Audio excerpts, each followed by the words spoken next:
إن عيالي هم عيالك أنا أسأل أحلق للتزويج.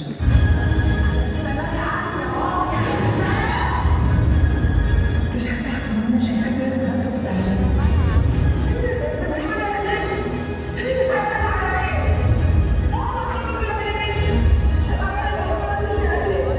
نحن اليوم أمام قضية تتشابك فيها خطوط الحقيقة بالخداع.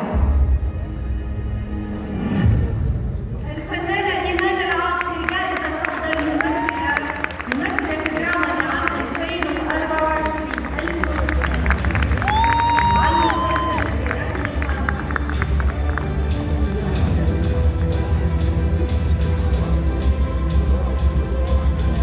أرجو بجد من الناس اللي أضافت عشان مصر بس أضافت المنطقة كلها فكرة تانية خالص. يعني إيه إعلام؟ يعني إيه برامج؟ يعني إيه ثقة؟ هو طارق نور الذي جذبه عالم الإعلانات.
جميل قوي شعار إنجاز العمر.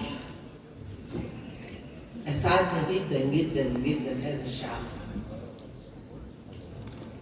فعلا أنا عشت عمري كله الفني، دي حقيقة. أنا بدأت الفن وأنا تلميذة في المدرسة، عشقت الفن، مريت بمشوار طويل جدا جدا كله تحديات وكله صعاب، ولكن فعلا كنت سعيدة جدا جدا بيه. واللي أسعدني أكتر إن أنا فعلا قدرت إن أسخر فني لخدمة قضايا مهمة جدا في المجتمع. ده اللي ساعدني فعلا أكتر، إني قدرت أحقق المعادلة الصعبة في الفن، إنك تقدم فن راقي وهادف وبيقدم رسالة للمجتمع. أنا بشكر طبعا قناة النهار، وبشكر كل المقيمين على الحفل الرائع الجميل ده،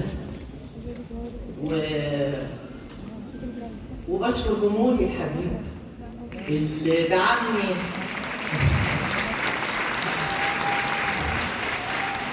دعمني في طول مسيرتي الفنية. وبتمنى طبعا للمهرجان دوام النجاح ان شاء الله. مهرجان مشرف وجائزة محترمة وجمهور محترم، وشكرا لكم جميعا. مدرس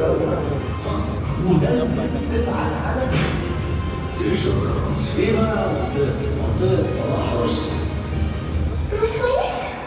لا، فادي عطاوي.